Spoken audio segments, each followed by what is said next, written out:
Yeah. Yeah, celebrating Srila Prabhupada's unique transcendental position in ISKCON, as well as every follower's foundational relationship with him. Right. So the title above the picture is identifying who Prabhupada is. Yes, please put your phone down. We can turn those off, yeah. Yeah. Yeah. Put them in airplane mode, because we're flying. So, yeah, Prabhupada, he's my initiating spiritual master, but more than that, he's everybody's founder, Acharya. So we've been discovering what that means. And in this lesson, we're going to look at how Prabhupada founded ISKCON. He founded this Sangha, this organization, and how he revealed to us what Krishna wanted him to do.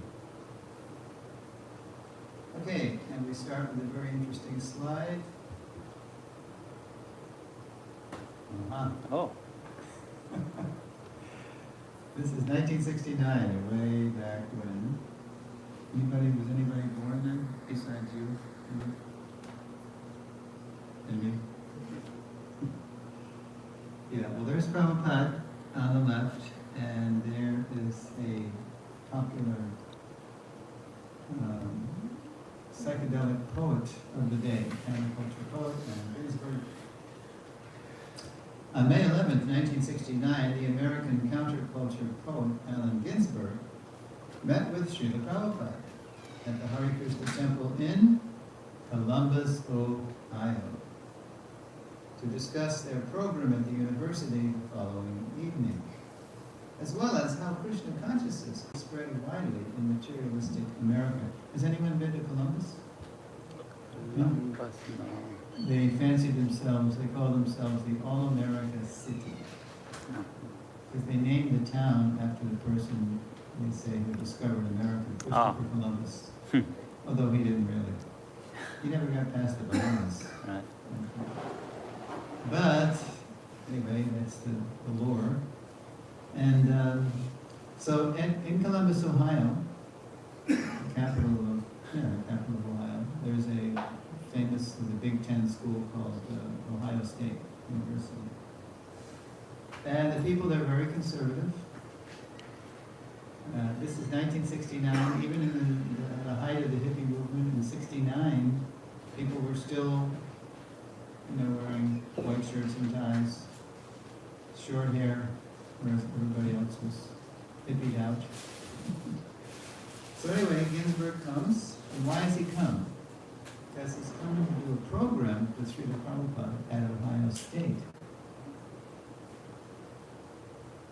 And he says to Prabhupada, Swamiji, called him Swamiji, can Krishna consciousness really spread all over America? Because the movement's very young then, it's just a few temples, maybe 20. So Prabhupada said, referring to a prophetic text from the Brahma-Vaivarta Purana, Prabhupada assured the poet that people everywhere, quote, this is what Prabhupada actually said, will take advantage of Hare Krishna for the next 10,000 years. 10,000 years. There's a verse right in there. There's a lot of predictions, prophecies in Brahma-Vaivarta Purana. So Prabhupada assured him. It's predicted in Shastra, it will happen. Ginsberg had seen Prabhupada rouse crowds to chant Hare Krishna in New York and San Francisco. That's the big coastal cities, tends to be where things get more progressive or alternative.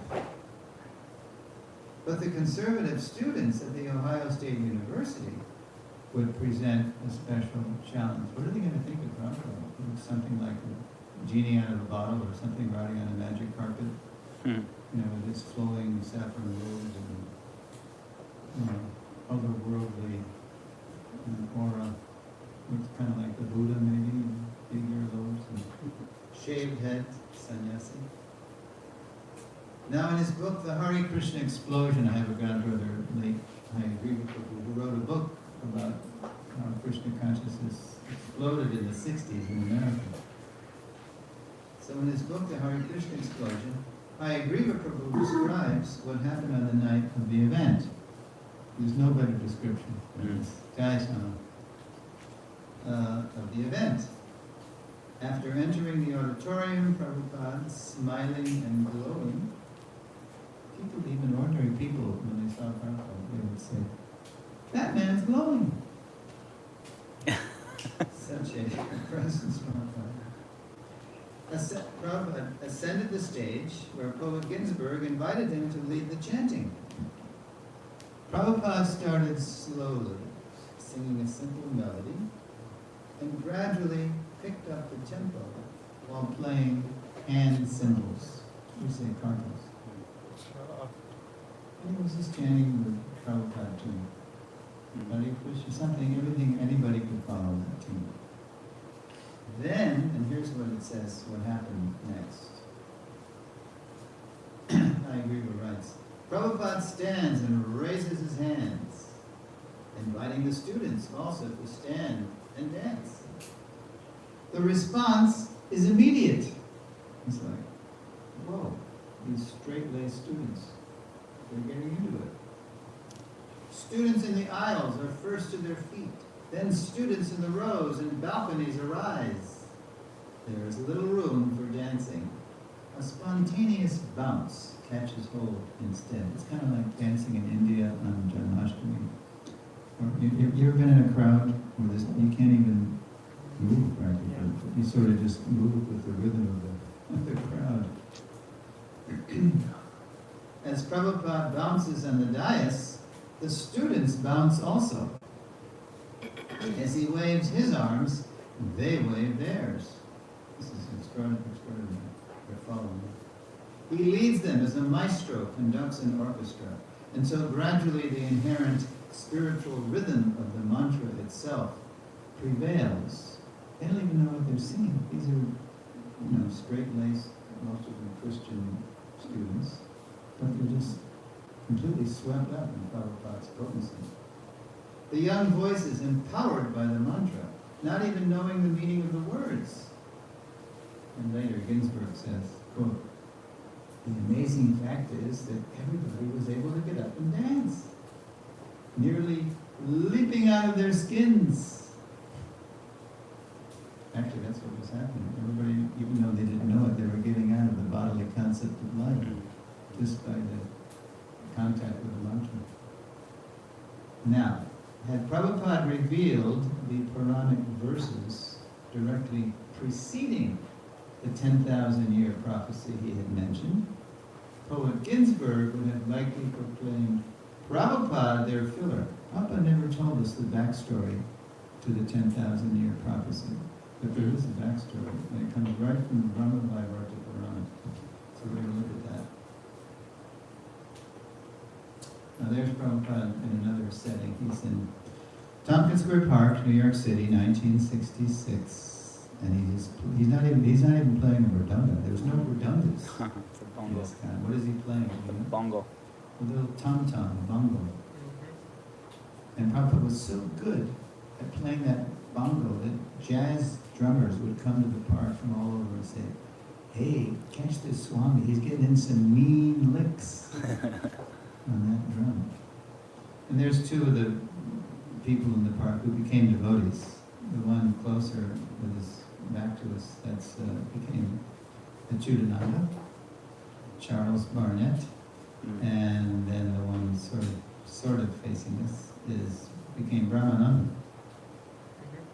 He was slimmer than Okay, so here's the backstory to the 10,000-year prophecy. In those verses in the Purana, Lord Krishna tells the goddess Ganga that 5 millennia from now, he will send his mantra upasa, worshipper of the holy names, to spread the chanting of Hare Krishna and purify earth, water, sky, and humanity everywhere. And now, who would like to read? We got anything there? Microphone. Get that. Turn it up. The mic is up there. The Zoom folks. You can start. You can start. All right. Can you read that? After 5,000 years, my mantra upasak, worshipper of the holy name, will appear in this world and spread the chanting of my holy name everywhere. You don't have to read the reference, we can see that. So Lord Krishna, he's speaking to Goddess Ganga, because you know what happened. Goddess Ganga and all the holy roots, they went to Dwarka to complain to Krishna that Krishna, we know you're winding up your manifest pastimes. You're going to be gone soon. And once you leave, Kali Yuga is going to come in full force. And all these Kali Yuga people, they're going to come and dump their bad karma into our sacred waters. They're going to pollute us. We don't want to be polluted. We don't want to become toxic waste dumps, as we might say today, for all their bad karma. But Krishna, he assured her that I'm going to send my mantra upasak, he's going to spread it all over the world, and he is going to inspire so many people to surrender to me, Lord Krishna. They're going to become pure devotees, and they're all going to come from all over the world and bathe in your sacred waters, and they're going to purify you. So don't worry about getting polluted. You're going to get purified because of the potency of my mantra upasak. And that's coming true. Prabhupada's doing that. So, and then he said, this period of worldwide chanting will continue for 10,000 years.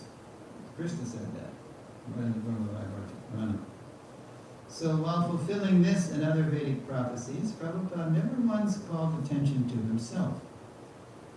Instead, calling everyone's attention to Krishna. He didn't call it the Bhaktivedanta Swami movement. He called it the Hare Krishna movement. That's Prabhupada's pure transparency. Over the millennia, the Lord would set the stage of world history to send his worshipper of the holy names to just the right place, at just the right time, to launch the worldwide Hare Krishna movement alone. Alone. Think of that. Alone. And there's Prabhupada. And obviously he's not alone there because somebody took the picture. But I just use this as an idea of what, let's see, yeah. Alone in America, Srila Prabhupada aimed to revive Srila Bhaktisiddhanta Saraswati's Gaudiya mission. I shared with you, right? Did I share with you this group about the two things Prabhupada was doing when he came to America? He was doing two things after he landed in Pennsylvania at the Agarwal's house for a few weeks. He was studying Americans to see how they lived, because he wanted to be able to preach appropriately with the right examples and analogies that they could relate to. And he was writing his God brothers in India. When Prabhupada's spiritual master, Srila Bhaktisiddhanta Saraswati Thakur, dispatched the first Vaishnava preachers from India to Europe in the 1930s, he gave them the full institutional support of the Gaudiya mission. But after Srila Bhaktisiddhanta's demise in 1937, in the wee hours of New Year's Day, the mission's leaders neglected their master's instructions to form a governing body and work cooperatively to spread Krishna consciousness. They didn't do that. They all began to compete. Who's going to replace Bhaktisiddhanta? Who's going to control all the assets of the Gaudiya mission? And it was terrible. It was all of the courts, fighting, most of it heartbreaking for Prabhupada to witness that. The infighting that ensued so fragmented the mission that by the time Prabhupada arrived in America to preach in 1965, there was no institution left to support him. Prabhupada went alone. No friends, no money, no support, no nothing. All he had was a name that he got. Once he got to America, somebody gave him the name of, what was his name? Gopal Murti Mishra. Oh, okay, New York. Dr. Mishra. Yeah. once he left the Agrawals. And he was an impersonal yogi. He wasn't really a friend. But he became a friend, even though they were philosophically different, because Prabhupada saved his life with prasad. Swamiji saved me. He gave me prasad. So, now, if you happen to have the Bhaktivedanta database, where there is all of Prabhupada's letters that we have, you'll see there's a record of the letters that Prabhupada sent to his godbrothers between September 65 and, say, June 66. For 10 months, he was writing them. And he was saying, I'm here. I made it. Remember how Guru Maharaj wanted us all cooperate to go all over the world and preach in the English-speaking countries? Remember that? It was 30 years since the Gaudiya mission had fragmented. So they were older, and there was so much fighting in those days. Too much, we say, bad blood had gone down. They couldn't cooperate.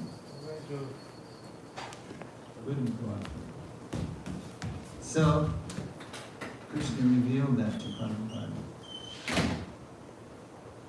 In New York City, with almost no friends or funds, Prabhupada nonetheless saw a fertile preaching field in materially prosperous America, where people were spiritually starving and looking to the East for truth. This is my generation. We were all looking to the East. Something new. We were tired of dogmatic, shallow Christianity, Judaism, Islam. We were looking to the East for truth. And we were also following the Beatles. And they were looking to the East. So because they looked to the East, we looked to the East too. Hopeful of reviving the cooperative spirit that had once galvanized the Gaudiya mission, Prabhupada began writing his now isolated godbrother.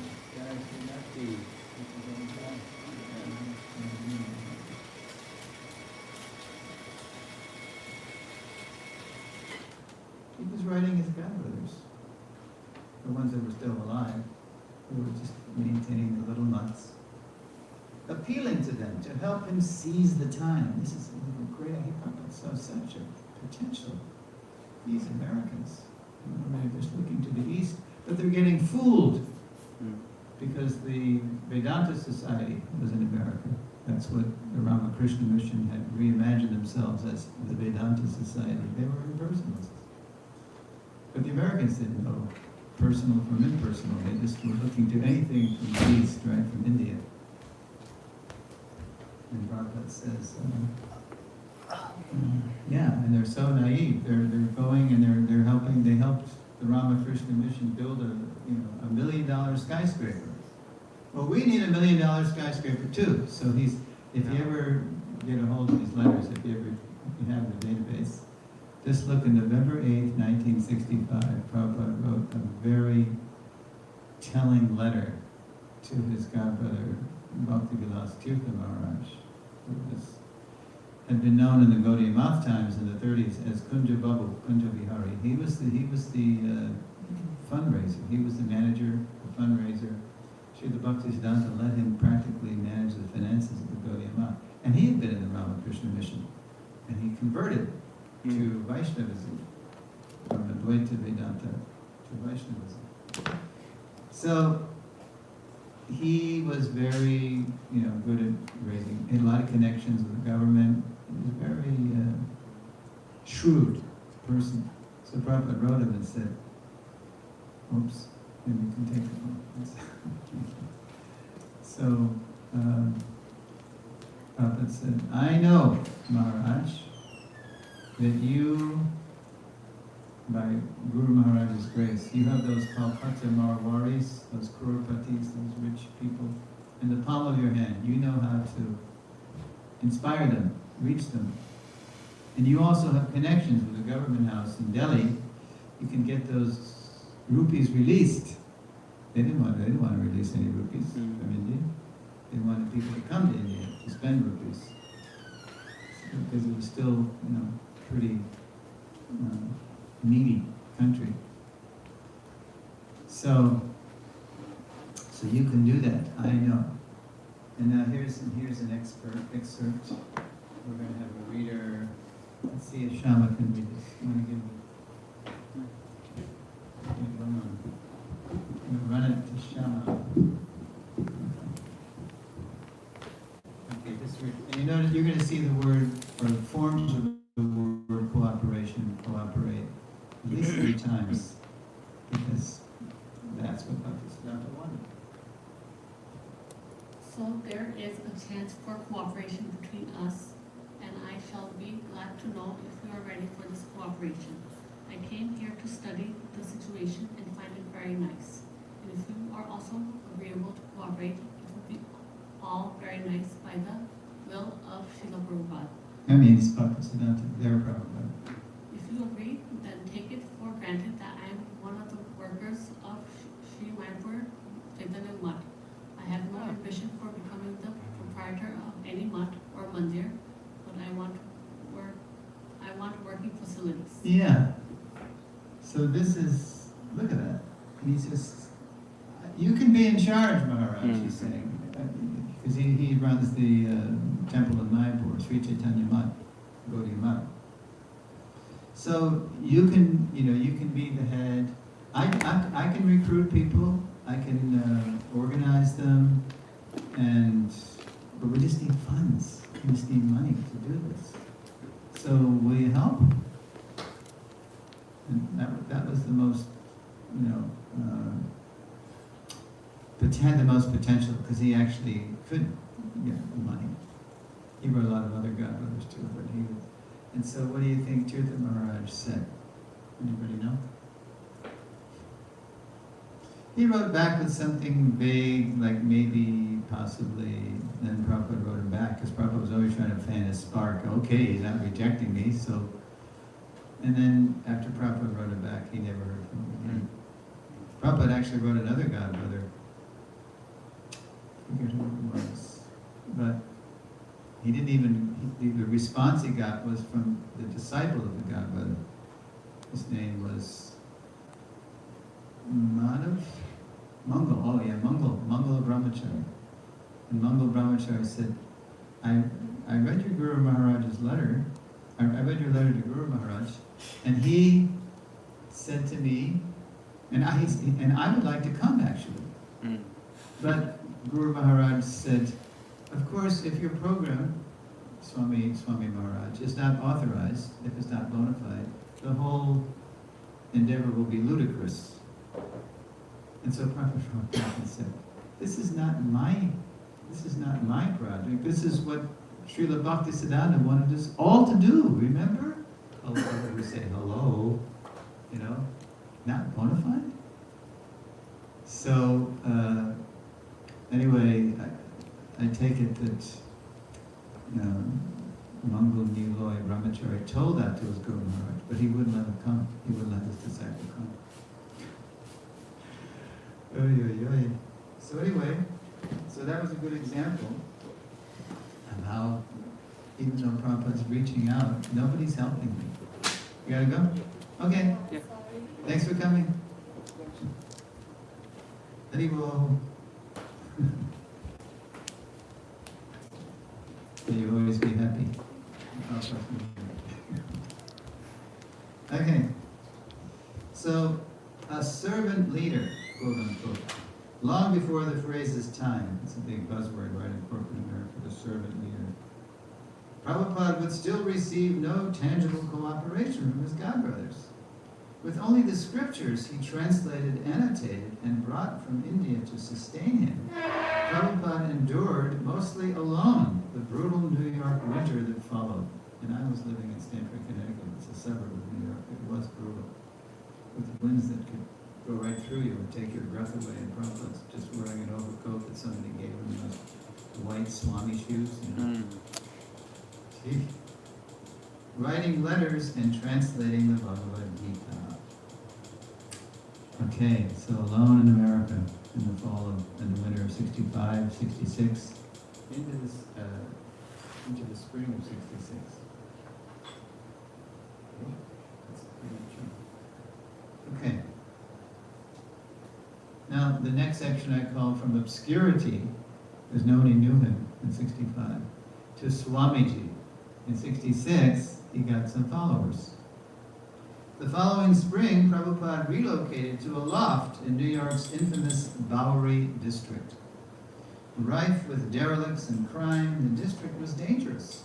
But Prabhupada took the risk to reach young seekers nearby. What happened was Prabhupada was speaking sometimes at Dr. Mishra's Upper West Side studio, and he was, he had some patrons, he had some wealthy patrons. And so one person told Swamiji, Swamiji, if you really want to start, like you're talking about a spiritual revolution, well, the action is all down the Lower East Side, where these seekers are.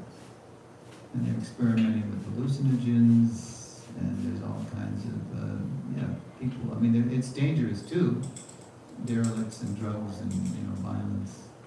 But that's where you're going to reach people. So Prabhupada didn't bat an eye. He said, okay. So he went down and he got a place at 94 Bowery at an AIR, Artist in Residence Loft, and which he shared with a guy whose name I forget, but he didn't want us to use his name in the biography, so we called him David Allen. Rather unstable character. In the loft, Krishna sent Prabhupada a few regular listeners who came to his aid after his young LSD-crazed loft mate attacked him. So, his roommate had a bad trip and attacked Prabhupada. And Prabhupada had to run out of the loft, down the stairs, into a phone booth to call Michael, who was a regular visitor at the loft. Michael was Michael Grant, who became a Kunda Maharaj. Michael, this isn't working. I just got attacked by my roommate. Can you, I can't go back up there. It's dangerous.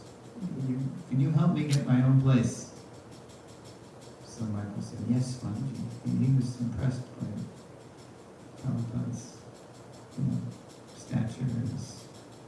As Mukunda Maharaj tells him now, this person was obviously an exalted personality, but he was there in the Bowery. What was he doing there? Then one day he said to Swamiji, Swamiji, who are these people here? Because there are people at different stages of drug-induced stupor, sitting here. And Prabhupada just said, I don't know, and I don't think they know either who they are. With the regulars' help, there were other people who were coming too. Prabhupada at last secured his own place, a cheap storefront on the city's Lower East Side. So there's a collage. It's not perfect. There you see, it's not 26th Avenue, it's 26nd Avenue, but somebody didn't know what they were doing. And the Twin Towers were not there then. That was just, a gleam in somebody's eye, probably. So it's just all a mishmash. But you do get a good look at that storefront, Matchless Gifts. They've been a curio shop where people go and just buy little things. So, and they left the sign because that's what Prabhupada was given, Matchless Gifts, Krishna consciousness. Forced by the non-cooperation of his godbrothers, Prabhupada dropped the attempt to revive his spiritual master's institution, and instead at 26 2nd Avenue, on July 13, 1966, he officially launched, quote, the International Society for Krishna Consciousness, unquote, a brand new branch of the same Gaudiya Sampradaya. Prabhupada always said, I never thought small, so there it is, a little hole in the wall, a little storefront of the Lower East Side, and Prabhupada's declaring it the International Society. Because his vision is that he wants to spread it all over the world. Right? Empowered by Srila Bhaktisiddhanta Sri Chaitanya Mahaprabhu, Krishna's golden avatar, and his spiritual forefathers, Prabhupada inspired a growing flock of followers that summer to chant Hare Krishna and take up the process of Bhakti Yoga. No small miracle in 1960s New York City, the capital of do your own thing. How did he do that? Well, he did it by stressing the do's more than the don'ts, the chanting more than the taboos. He had faith that as Krishna filled the consciousness of his young aspirants, they would outgrow their old ways and savor the higher taste of devotional service. So if you hear some of those early tapes, those kirtans at 26th Avenue, it's just Swamiji leading these people. And why are they chanting even? They're looking to get high. It's another way to get high. So the handbills they hand out to people, what do they say? Stay high forever. No more come down. Because everybody's experimenting with hallucinogens. So this is a natural way to stay high. No more. That was the quote preaching in the Lower East Side. It worked. By late November, after a few groups of devotees had received initiation, one of the earlier initiates approached Prabhupada.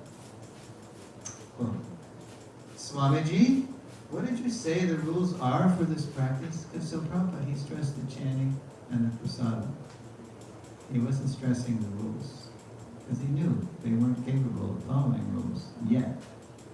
But he got them initiated. And so after a few initiations, 2 in September, at least 1 in October, one of the early initiates said, what are the rules for this, this club, this practice?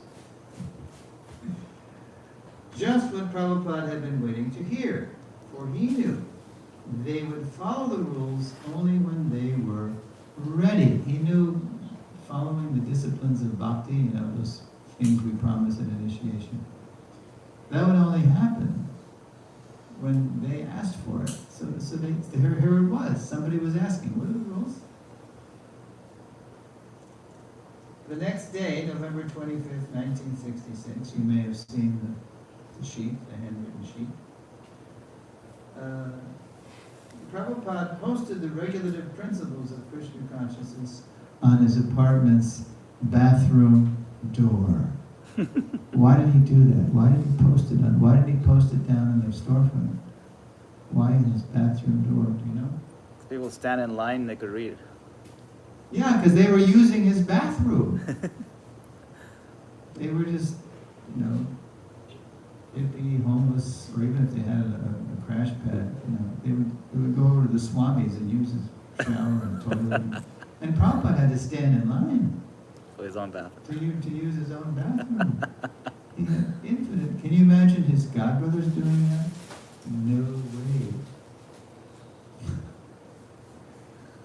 Prabhupada was willing to, as he said, go to hell for Krishna. I didn't know if they even had. I thought maybe I'd have to live on boiled potatoes, But he found there was all kinds of food he could cook and offer. And he got them all hooked on prasad. Okay, so 65 obscurity, 66 Swamiji, and then in 67, there's Prabhupada on the left coast, the west coast, San Francisco, sitting down again with the hippies on Golden Gate. This is Hippie Hill in Golden Gate Park. And we see the fellow just past Prabhupada's mouth in the picture with the bangs there. He became a sannyasi later. This is Subal Maharaj. He's not still around, but he took to it and he became a Swami for a while. Only he could lead them. That's the 3rd volume title of the Vilamrita. Only he could lead them. So I say from obscurity to Swamiji to only he. In January 1967, Prabhupada followed the counterculture trail to San Francisco. Perfect timing. That's just where the hippies went from New York. They were going all the way to San Francisco, where the weather was a little warmer, and where everything was more freewheeling and experimental. where disciples had opened ISKCON's second temple. There he inspired a new wave of devotees to chant Hare Krishna and serve Lord Chaitanya's mission. As in New York, the young aspirants marveled at Prabhupada's pace, a whirlwind of chanting, teaching, worshipping, cooking, public preaching, private speaking, initiating newcomers, and translating scripture during the wee hours while everyone else slept. That's the only time Prabhupada got peace. Everybody's so needy. One time somebody knocked on his door. This was the beginning of the guards. Somebody knocked on his door in the Haight-Ashbury. That's where the temple was, right in the heart of hippie land. And it was a girl, and she was high as a kite on LSD. And Prabhupada Swami opened the door. He just opened the door to his apartment near the temple. And she just looked at Prabhupada and said, Maha Ula. And Prabhupada stepped outside into the hall, and then she ran in his room, closed the door, and the door was locked. Prabhupada was locked out of his own apartment. So we went, luckily in the same building as Mukunda and Janaki, husband and wife living, and said, Mukunda, this is in the middle of the night, So Mukunda woke up and said, Swamiji, what's wrong? This crazy person just came in and, said Mahaula, and then she closed the door behind her. So luckily Mukunda had a spare key, so he got in and she ushered the woman out. Who knows which, showed her out, and then put Swami back, and then Swami said, now there has to be some kind of guard, security. Somebody. You can't just be vulnerable to all these crazy people. So, that was going on. When Prabhupada was there from January 17th to April 9, 67, they're starting a new branch. When Prabhupada returned to New York in April, despite his 70-plus years, the pace continued unabated, non-stop. For his first followers, this was all part of the wonder that was Swamiji. They just, they forgot that he was in a 70-year-old body. This is just the superhuman energy of Swamiji. So it was quite a shock when, toward the end of May, Prabhupada suffered a heart attack and stroke. He was in his room, in his apartment, and he'd been complaining that he was getting, palpitations of his heart. He'd been telling the devotees. And then one fine morning, he was in his room, and Kirtanananda was there. Because he had been initiated, in 66. So all of a sudden, Prabhupada's eyes started to roll, Kirtanananda told us. And he just threw up his arms and said, Hare Krishna, and fell back in Kirtananda's arms.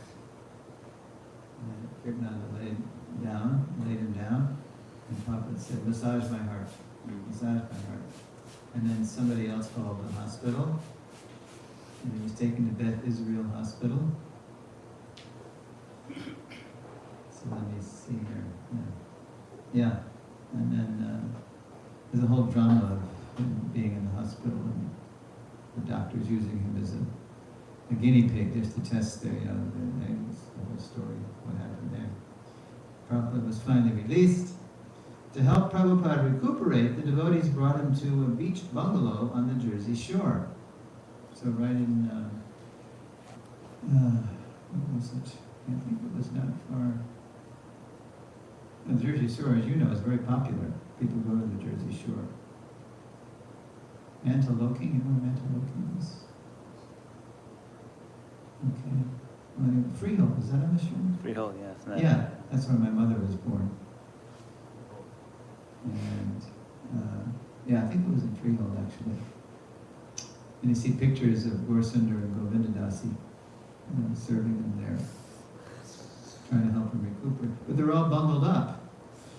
because even though it was early June, but the weather was gray and blustery. So with the doctor's permission, Prabhupada flew to San Francisco. So some devotees in San Francisco said, oh, come back to sunny California, right? But they were in the Bay Area. Anybody ever been in the Bay Area? Been there? Shama. You been there? Did you visit there or did you stay there? Hmm? I found it. You have family there? Oh, is this where Bhakti was? No, where are Krishna Lila? Oh, Her daughter. Shama Rishi's sister? Okay. Brothers. Okay. Brother. Okay. Well, if you ever spend some time, I spent some time in the Bay Area. It's like a perpetual autumn, and it's always windy. Like the American humorist and writer Mark Twain quipped once, the coldest winter I ever spent was a summer in San Francisco. It's chilly there, and you never really get cold. It's not like here, where it gets warm. So Prabhupada flew there, where the devotees hoped the California sunshine would heal him. To no avail, didn't happen. When the mountains and fog near his cottage mostly obscured the sun's rays, Prabhupada said he would have to return to India for its Ayurvedic medicines, massage, and bracing heat. He was just openly saying, if I'm going to get my health back, I'm going to go back to India. Even though it was the summer, even though he was talking, it was the summer, but Prabhupada needed that heat and Ayurvedic massage and medicines. Hayagriva explains what happened next. So this is right out of the Hare Krishna explosion. Quote, some of the devotees, worried that Swamiji has decided to go to India to leave his body, ask him whether during his absence one of his godbrothers should come to America to assume ISKCON leadership. They're so new, so neophyte, they're thinking more of themselves than Swamiji. What's going to happen to us if you go away? The minute this question is presented to him, that should we get some of your godbrothers to come and help us? The minute the question is presented, we sense that it is offensive. Swamiji becomes very grave, closing his eyes. Then suddenly we see tears falling down his cheeks. My Guru Maharaj. He was no ordinary spiritual master, he says, wiping away the tears. He saved me. He saved me. Now, have you ever heard Prabhupada say the phrase, ordinary spiritual master? That's just one of the, I think once or twice we find it in the Vedas. But in this case, he's saying ordinary to mean regular guru. It's no small thing to be a regular guru or even an ordinary guru, but his Guru Maharaj was on the level of a Gambhir Acharya. So, he saved me. Later, Swamiji tells us what we should have always known. There is no one to replace him. The very idea is insulting. Wow. Quote, this is what Prabhupada said later. If someone comes and tells you something different, he says, you will be confused. And believe me, after Prabhupada left this world, and there's a lot of chaos, some of the leaders did consult his godbrothers against Prabhupada's wishes, and that sparked the whole zonal Acharya madness. The invitation of Prabhupada. You will, And it wasn't the godbrother, it wasn't Prabhupada's godbrother's fault, it was our fault for going to them. They were the ones that caused the breakup of the Gaudiya Math.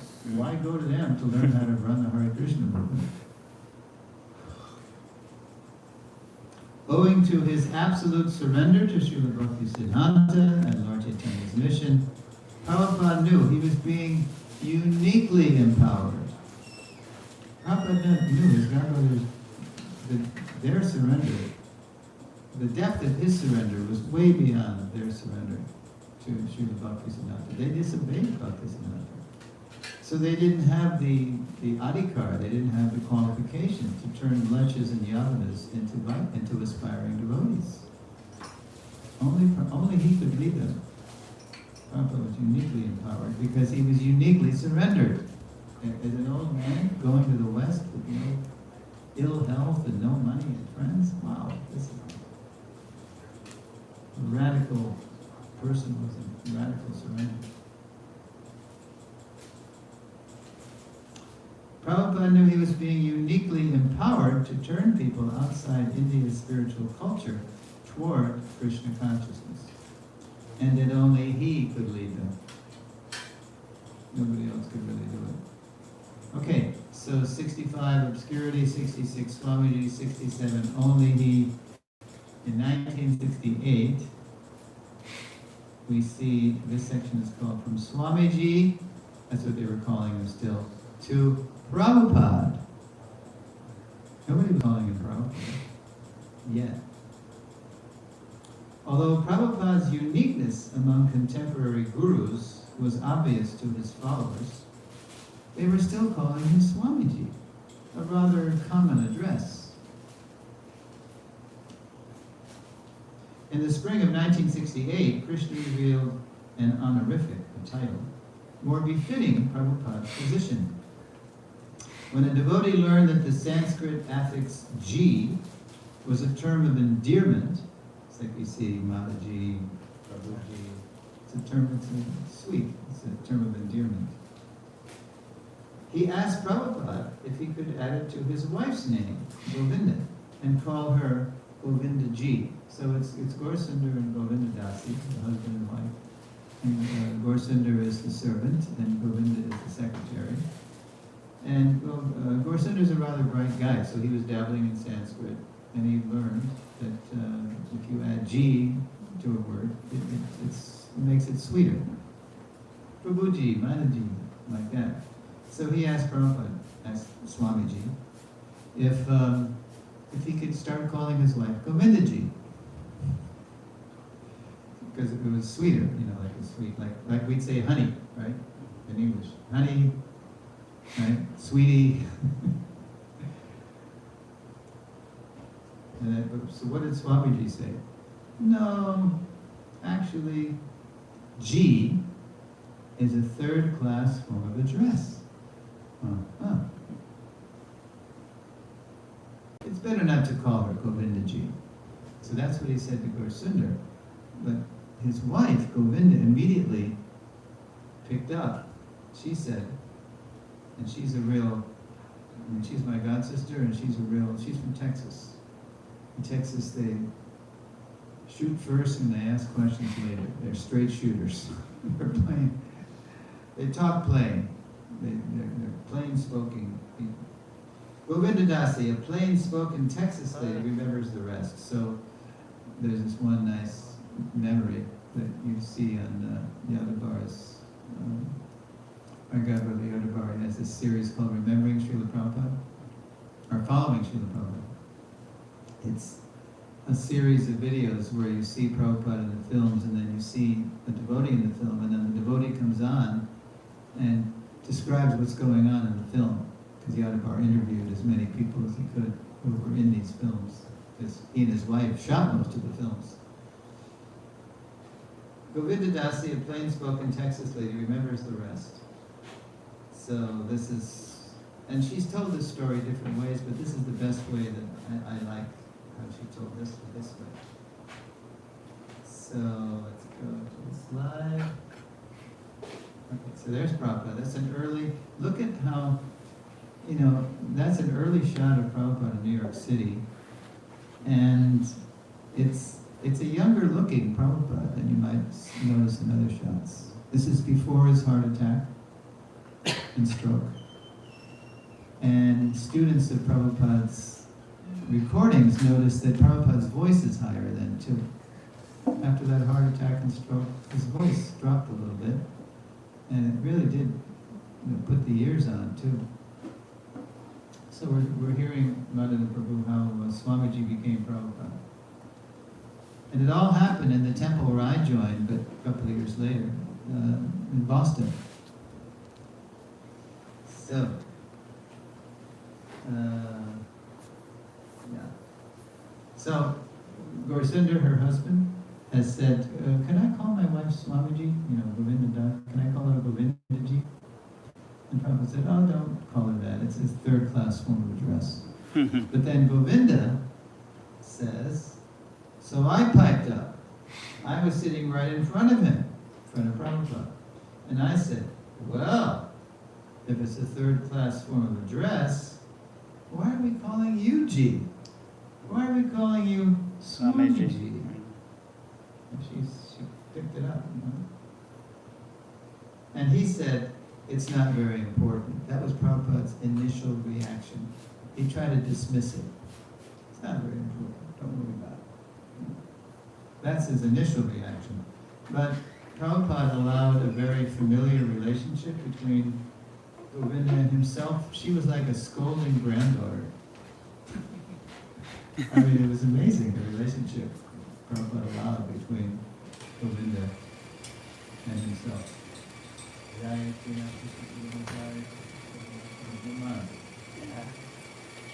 Wow, that's 3:30 already. Yeah. Okay, all right. So Govinda goes, oh no, it's very important. If it's a third-class form of address, then we don't want to call you that. She's having none of it. We don't want to keep calling you Swamiji if it's... So listen to what Prabhupada says now. So, so Govinda says, we want to call you the most first-class form of address. So, tell us, what would be a good name for us to call you by? And now Prabhupada starts to see, this is coming from her. It's coming from them. It's like with the rules. What are these rules? He said in 66, what are the rules to this practice? And then Prabhupada posted the rules. So the same thing, 68, 2 years later. Okay, they want to know, and Prabhupada already knew what Lord Chaitanya is asking him to do, to found a fresh branch of the Gaudiya Sampradaya, and he's going to have to be the Prabhupada of this branch. So he sees it's coming from them, so it's a teachable moment, it's an opportunity to give them the right name. But Govinda says, and he was very humble, very reluctant, but I pressed him. She wouldn't let him go. We've got to change this. And now, who's going to play Govinda Das? It's going to be a Mataji. You want to? We're going to get you on the screen here. There you go.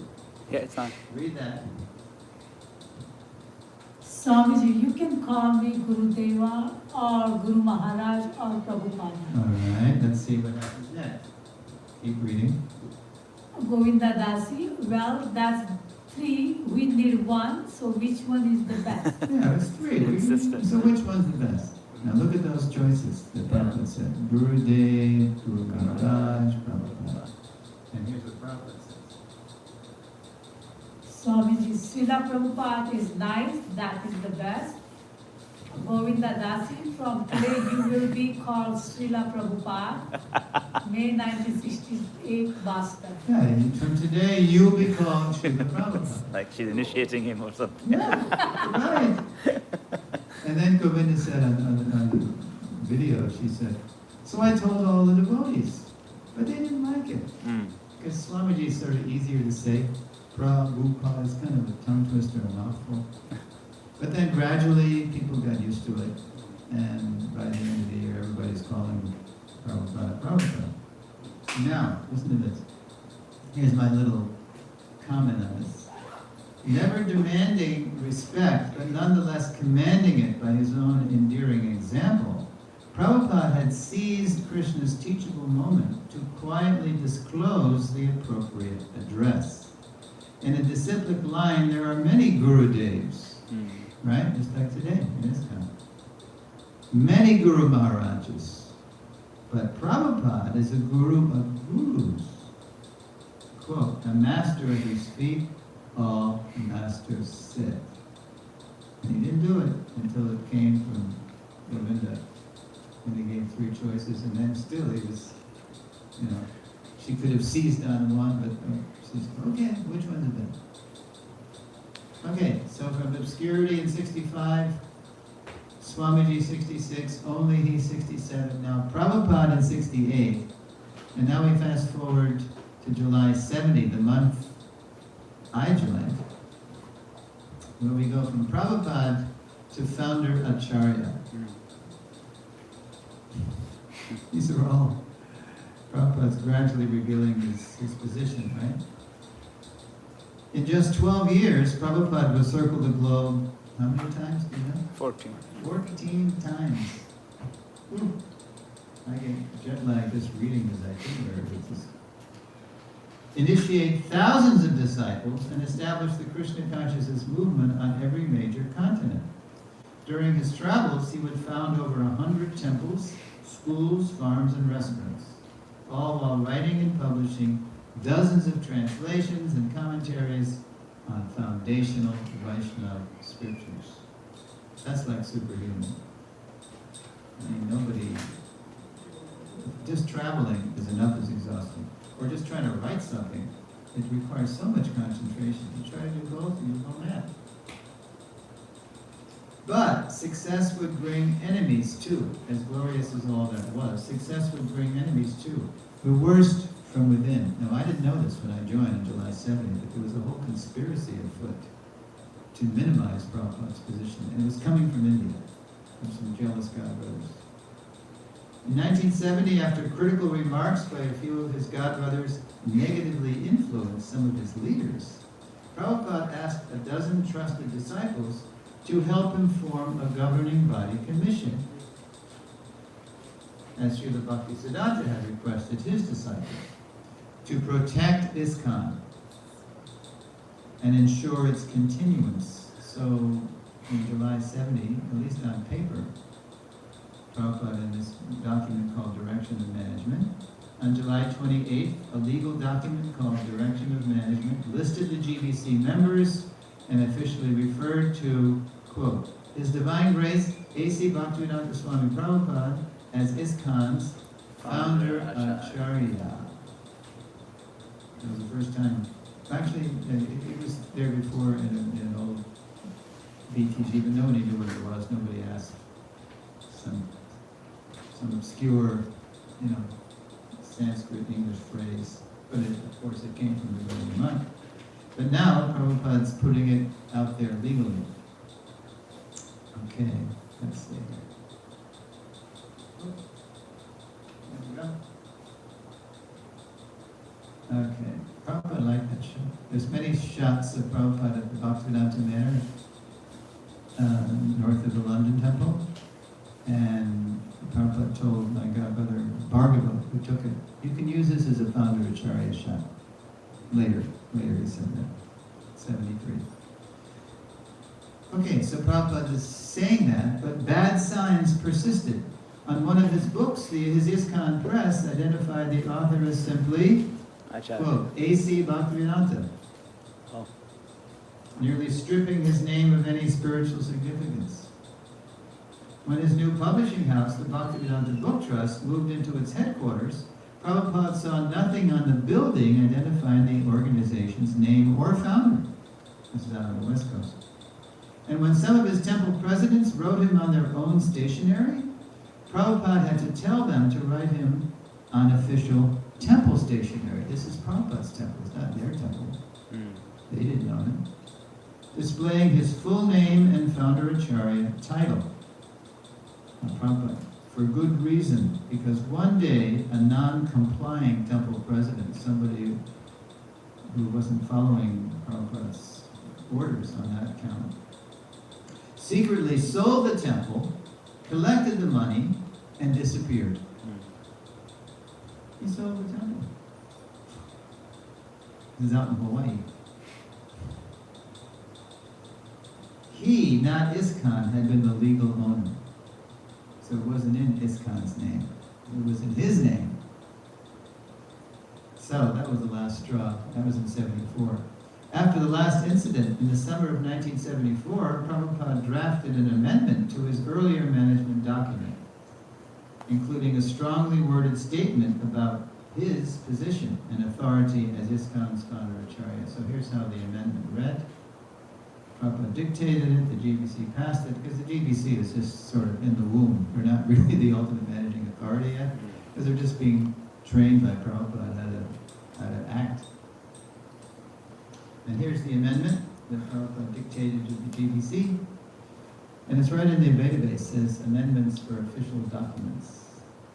Quote, it is declared that His Divine Grace, A.C. Bhaktivedanta Swami Prabhupada, is the founder Acharya of ISKCON, International Society for Krishna Consciousness. He is the supreme authority in all matters of the society, and this is still true today. His position cannot be occupied by anyone else, and his name and title must appear in all documents, letterheads, publications, and buildings of the society, and now in the digital age, we could say it must appear on all websites. When I was traveling with these seminars in 2013, I was at a very prominent temple of ours. I won't tell you which one it was, to protect their name, but they did, they improved. And I just, before I gave my Founder Acharya seminars, I just went on their website to see how they were presenting Prabhupada on their homepage. I couldn't find him. He wasn't even there. And then I saw a tab that said, history. History. So, fearing the worst, I clicked on the tab. And there's a little tiny picture of Prabhupada and a little blurb identifying him as the founder of Acharya. Nothing else. So I went to one of the managers and I said, Prabhuji, if we think Prabhupada is history, you know what we are? We're history. We're toast. And then I gave the seminar series, and to their credit, the next year when I returned to give the rest of the lessons, they had Prabhupada prominently displayed on the homepage. Whew. Okay, so while Prabhupada was doing that, while he was legally making this amendment, that he's the supreme authority in ISKCON, that same summer of '74, Prabhupada was in the heat of giving us the whole CC. Yeah, he did the whole CC. End of '73, all of '74. All of '74, and he finished it in November. And in one of his purports, I'll just read it. That same summer, even as Prabhupada was reasserting his supreme position in ISKCON, while translating the Sri Chaitanya Chaitamrita, he also reasserted his and our fidelity to Srila Bhaktisiddhanta and Lord Chaitanya's mission. Here, listen to this purport. He's identifying us all as Saraswats. Quote, this is right in the purport to CC Adi 1084. As members of the Krishna consciousness movement, we belong to the family or disciplic succession of Saraswati Goswami. And thus we are known as Saraswats. Obeisances are therefore offered to the spiritual master, in this case meaning himself, as Saraswat Deva. Think of Prabhupada's pranam mantra. Namaste Saraswati Deve. Prabhupada gave us that pranam mantra in the spring of '70 as another way to protect ISKCON, reminding us of his position. He's a servant of Srila Bhaktisiddhanta. For a member of the Saraswat family, Namaste Saraswati Deve, whose mission is to broadcast the cult of Sri Chaitanya Mahaprabhu, Gauravani Pracharane, and to fight with impersonalists and voidists, Nirvishesha, Shunyavadi, Paschatya, Desha, Tarine. So, Prabhupada was hopeful that if his followers would do as he was doing, keeping his movement connected to its spiritual roots, right? The Gaudiya Sampradaya, as it's coming to us through Srila Bhaktisiddhanta, who revived the Sampradaya as a mission, as an organized mission, while creatively fulfilling Lord Chaitanya's desires, because you don't do it. You always have to adjust to the time, the place, and the people. the way Prabhupada presented Krishna consciousness to us, essentially, in its essence, was the same as how Bhaktisiddhanta presented it. But it was also very different. Very different, because Prabhupada was in a different place, a different time. If you hear those 60s tapes, for example, he's talking about dovetailing one's consciousness with the Supreme Consciousness. Because everybody's into exploring consciousness. You know, they were doing it through psychedelics, but Prabhupada was doing it through the disciplines of bhakti, chanting Hare Krishna and becoming purified through Shastra and Guru. Yeah. So Prabhupada was hopeful that if his followers would do as he was doing, keeping his movement connected to its spiritual roots while creatively fulfilling Lord Chaitanya's desires, they would survive the ravages of time and eventually carry Krishna consciousness to every town and village on earth. That's the way it's going to go on. Keeping the tradition, the principles of Lord Krishna's message intact, but creatively presenting it according to the new time, place, and circumstances. And now, we're very happy for 15 minutes because we have a hard stop at 4 with Tulsi Puja to answer any questions or hear any comments. What do you think, Prabhu? Did you like the way Lord Chaitanya revealed to Prabhupada what he wanted to do? You got to make a clean break from that Gaudiya mat. You know, they ruined the whole thing. So now this Gaudiya mat and ISKCON is having any kind of communication. Before you. So now does the Gaudiya mat and ISKCON has any kind of relationship? Or Yes, that's a good question. I asked that especially because Prabhupada has got so heavy in certain purports in CC, criticizing his godbrothers as useless, asara, useless, because they disobeyed Bhaktisiddhanta's order to make a governing body and not try to replace Bhaktisiddhanta, just to cooperate and serve this mission, continue initiating people through the generations. They didn't do it. They were too ambitious. 3 parties were competing over who's going to control the assets of Gaudiya Math. It was disgraceful. They went into the courts, fighting in the courts. So I asked Harishari, because, you know, Prabhupada would especially like to talk to him about the old days in the Gaudiya Math. So he said, yes, it was very heartbreaking to Prabhupada the way that mission went. But that said, to this day there are, because the Gaudiya Math is no longer a single entity, it's just fragmented, isolated mutts. So what we do is we communicate and associate with mutts that are friendly. Just like Harishari started that Bhaktivedanta Research Center in Calcutta, at the Gita Bhavan. So one big gift to that center, one big endowment, was the entire works, or the entire collection of one, what was his name, started with an S.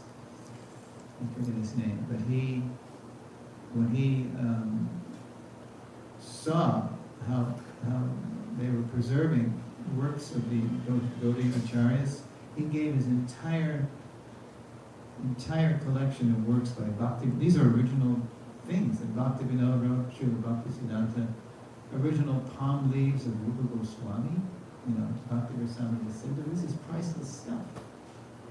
So that was negotiated, brokered by a friendly Gaudiya Math Swami. So that's very valuable. When they're friendly, and they really help this kind. And when they're unfriendly, when they still resent that Prabhupada, allowed us to call him Prabhupada, for example, they just keep a respectful distance. There's no need or excuse to be offensive to Prabhupada's godbrothers or the people coming in his line. There's no need for that. But when they're unfriendly, then we just keep a respectful distance. So it's on a case-by-case basis. If The last thing Prabhupada established, the last initiative, practically on his disappearance bed, was the Bhaktivedanta Swami Charity Trust. That's for helping Gaudiya groups that are struggling, with their buildings and their finances, and then so Prabhupada, as ISKCON got more assets, and Prabhupada was always trying to unite them, even though it was like a double-edged thing. Prabhupada knew that if any Gaudiya monk people got into ISKCON, that they would ruin the whole thing, because they had a different mood. It was just different. Yes. So speaking of mood, it is quite evident when after hearing your 3-part series so far, that Srila Prabhupada's mood, his emphasis, his mission was unique, even among his god brothers. At the same time, he was also very loyal to his Guru Maharaj. Yes. So we see that that he was very tight and he was completely in sync with his Guru Maharaj's messages. Yeah. At the same time, he is distinct and distinguished from his god brothers. And so, my question, Prabhu, is a question for practical advice that you could give us, and how those of us who are, aspiring to be more in line with Prabhupada's mood and mission, what are practical things that we could be adding to our thing? Like, for example, a lot of us have not read Prabhupada Lilamrita and things like that, but what could we be doing on a maybe weekly or regular basis that could enhance our appreciation of Srila Prabhupada, because we've given us a good taste for it. We don't want this to be the only dip in this nectar. So perhaps you could give us some guide or some tips. Thank you. That's what people always ask, especially at the end of the whole series. What do we do now, Suresvara? What do we do? So, one of the first things I say is, start Lilamrita, what do you say? Sangha. They do this in some temples. Like in Mayapur, one Mataji, what's her name? Anyway, every few weeks she sends me an excerpt from the Lilamrita to personally record on WhatsApp. Because she likes to get people who knew Prabhupada, who saw Prabhupada's Bapu, because she knows those people can especially read with feeling, although that's really not the message of my seminar. You can be, if you're in touch deeply with Prabhupada's vibration, his Vani, you can be even more connected than somebody who took initiation from Prabhupada but then flaked out, went away. But yeah, you can do that. There's just no substitute for hearing. Yeah, start with the Lilamrita, because everything's in there. The life, the teachings, the mood, the mission, it's all in that empowered work, multi-volume biography. And that'll give you ideas of what pleases Prabhupada, that you can start something. You don't have to wait for a GBC resolution. Start doing this. In other words, if you see a need, I have a funny story from a godbrother of mine. You know him as Devamrita Swami, right? He's at GBC, he was just here last week. Okay, because he's connected with Gita Nagari. He's also our GBC here. Is he the GBC? He's at GBC here, he gave the class last Sunday. So. Okay. So I once asked him, because he invited me to give the founder of Acharya series way down in New Zealand, where he is.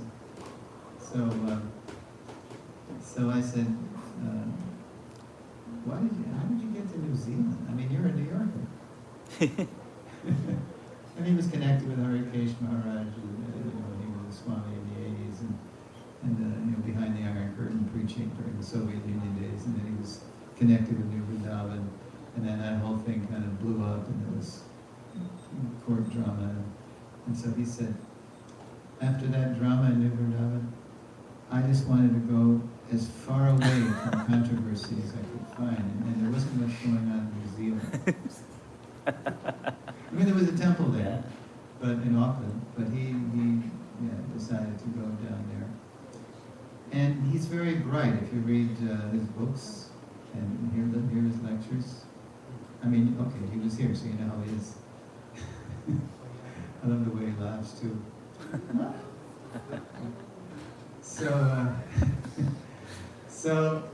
So he said, yeah, I went far away. And so I said, so what did you do? I mean, you were all alone. You had no, I mean, you went away from, there were no GBCs down there. You know. He said, that's right. So I went down there, and he started what we know now as the Loft program. So that sort of word got around that the Damodar Swami was starting something that was never going on in Prabhupada's time. It was, what is this Loft program? And it's this program where he wasn't sending people to the temple that he preached to in Auckland, but he was starting kind of a halfway thing, and it's kind of common now. They had one in San Diego, and they have in Toronto, and now we have Krishna House. You know, it's not like a full-on temple program, but you introduce people to Krishna consciousness gradually. So some GBCs got wind of this, and they went down to way down under to investigate what Maharaj is doing. And he told them what he was doing, and he was starting to make devotees. They said, all right, well, we're going to check back on you. We're going to see how this goes. It's kind of experimental. So anyway, he was so successful with his Loft program that they asked him to be the GBC. Yeah. So that's how you do it. You know, what do they say? It's easier to do something than apologize later. It's easier Ask to for forgiveness later. it's easier to ask for forgiveness than get Ask permission. But it's all over Prabhupada's purports. And that's why I said Prabhupada was hopeful that we'd be connected with our roots, but be creative in how we were doing it. So we don't have to wait for somebody to tell us. If we have a good idea and see a need, as Prabhupada would say, long before Nike said it, just do it. Just do it. Just do it. Yeah. So I forgot your question. Was that? No, so just we want to start regular Prabhupada. Like Oh, a yeah. couple of years ago, my Yeah. wife started a weekly So- Prabhupada Lilamrit. We finished the whole Lilamrit. Like, we could do it Yes. again. Yeah. So you're already building a facility here. So use that facility in very time, place, and people ways, some creative ways. It's going to reach the new people, the current crop. If there's such a need, like the eco door, the environment door, it's such a big thing. People get degrees and PhDs in eco science. Think about that. Think of how you could attract them ecologically. You could take them to Gitanagara, right? Here's the city, here's the portal to Krishna consciousness, but don't just make it a facade, you know, where you have deities, and that's wonderful, but then what about the whole life? What about the way Krishna lived? Show them an example of plain living and high thinking. Take them to Gitanagara. They'll be inspired. Wow. And they'll want to be woofer. Do you know what woofer is? Woofer, something about worldwide people working in organic farms. I saw this down at the most impressive farm I've ever been to was New Govardhan in Australia. New South Wales, Australia. Yeah. And they have a whole thing where they attract people through the yoga door. They teach yogis how to be certified yoga teachers. They have devotees who are good hatha yogis. And then they got this woofer door where they attract these people to organic farming, you know, by getting them to grow things there. It's brilliant. It's great. And they never lack manpower for growing or for construction because they get and they treat them really well. They give them their own cottages, and they get them cooking the prasad, even the devotee offer it. So yeah, tax your brain, as Prabhupada would say, how to use this new facility to reach people in 2023, the new millennium.